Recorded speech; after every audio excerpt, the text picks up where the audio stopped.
जय भीम। नमस्कार। आप देख रहे हैं बहुजन नायक। बाबा साहब ने क्यों कहा कि अस्पृश्य कर्मचारियों को बिना किसी की बातों में आए अपने संगठन को मजबूत करें, और साथ ही यह भी कहा कि मुझे कार्यक्षम लोग ही चाहिए, यानी काम करने वाले ही लोग चाहिए। यह सब जानने के लिए आप पूरी वीडियो को देखिए। अच्छी लगे तो लाइक करिए, सब्सक्राइब करिए और कमेंट करिए। मुंबई के HMI डॉकयार्ड यानी शिप बनाने वाली कंपनी के अस्पृश्य कामगारों की ओर से बाबा साहब डॉक्टर अंबेडकर को थैली अर्पण का समारोह श्री SS मोगल साहब की अध्यक्षता में 27 मई 1947 को सिद्धार्थ कॉलेज में संपन्न हुई, जिसमें शेड्यूल कास्ट फेडरेशन के कई लोग शामिल हुए थे। अस्पृश्य कामगारों के लिए किए गए कार्यों की विस्तृत जानकारी कार्यक्रम के शुरुआत में ही कामगार संघ के अध्यक्ष ने दी। इसके बाद बाबा साहब डॉक्टर अंबेडकर को 1001 रुपये की थैली भेंट की गई। फिर बाबा साहब बोलने के लिए खड़े हुए। बाबा साहब ने कहा, आज भाषण करने का मेरा कोई इरादा नहीं है, क्योंकि आपके काम से मैं संतुष्ट नहीं हूँ, लेकिन परंपरा के अनुसार मुझे आपके प्रति आभार प्रकट करने होंगे। गोंदी में, जहाँ पर शिप ठहरती है, गोंदी में 3 से 4 हजार अस्पृश्य कामगार होने के बावजूद सामाजिक कार्य के लिए केवल 1000 रुपये ही इकट्ठा हो, यह आश्चर्य की बात है। जब मैं लेबर मिनिस्टर था, तब गोंदी के कामगारों को 5 से 6 बार वेतन बढ़ोतरी हुई थी। दारू पीना, फिल्में और नाटक देखने जैसी लतों पर खर्च करने के लिए आपके पास पैसा होता है, लेकिन सामाजिक कार्य में मदद देने के लिए आप नानुकर करते हैं। खैर, नौकरियों में मुसलमानों के लिए 25% जगह 1934 में तय की गई।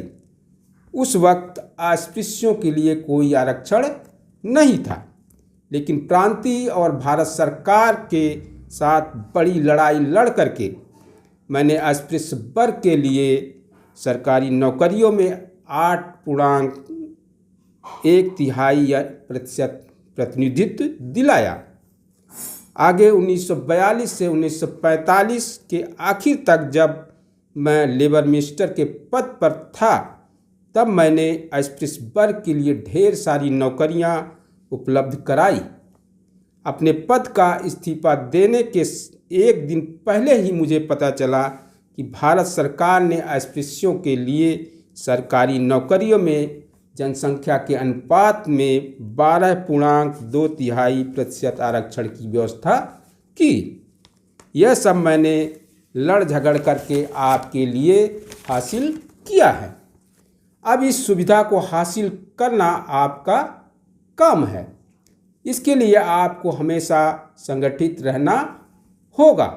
आपका संगठन अगर मजबूत नहीं होगा तो सरकार द्वारा आपके लिए बनाई जाने वाली योजनाओं का लाभ आप नहीं ले पाएंगे। इसलिए अस्पृश्य कामगारों को चाहिए वे देश के हालात की तरफ ध्यान देते हुए अस्पृश्य कामगार हितवर्धक संगठन को मजबूत बनाएं। कांग्रेस, कम्युनिस्ट आदि किसी की बातों में न आकर गोंदी के अस्पृश्य कामगार संघ के प्रमुख लोगों के मार्गदर्शन में अपनी लड़ाई में जीत हासिल कीजिए। डॉक्टर अंबेडकर साहब का भाषण पूरा होने के बाद श्री GK भाले राव और श्री SB शेडवईकर आदि नेताओं का भाषण हुआ और जय भीम के नारों से पूरा सभागार गूंज गया। इसके बाद सभा का विसर्जन हुआ। इसी तरह एक और थैली अर्पण का समारोह हुआ था। बम्बई में 22 जून 1947 को सिद्धार्थ कॉलेज के मैदान में डॉक्टर बाबा साहब अंबेडकर की अध्यक्षता में श्री दादा साहब गायकवाड़ को थैली अर्पण की गई। उस वक्त बाबा साहब ने कहा, दादा साहब गायकवाड़ को दी जा रही राशि देखकर मुझे गुस्सा आ रहा है। मुझे पहले अगर इस तुच्छ बात का पता चलता तो मैं यहाँ नहीं आता। यही अगर रुपया इकट्ठा किया जाता तब भी 1,000 रुपये की रकम आसानी से जुट जाती। 352 रुपये देना शर्म की बात है। सामाजिक समर्पण को यह शोभा नहीं देता। जो देना हो तो वह पूर्ण निष्ठा के भाव से दीजिए। इस प्रकार जबरदस्ती कुछ करने के लिए किसने कहा आपसे? अगर किसी को कुछ देना हो तो उस व्यक्ति की हैसियत के अनुसार दो।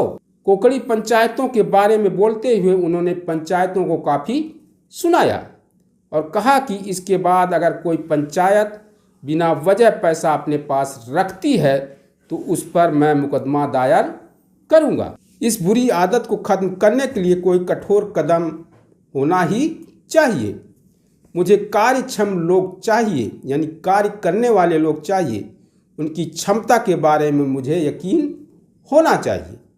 सचिव पर जिनके आरोप हैं वे मुझे अपनी शिकायत के बारे में समझाएं और यकीन दिलाएं।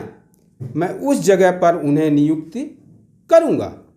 मुझे काम से मतलब है, इलेक्शन से नहीं। मुझे क्षमतावान लोग चाहिए।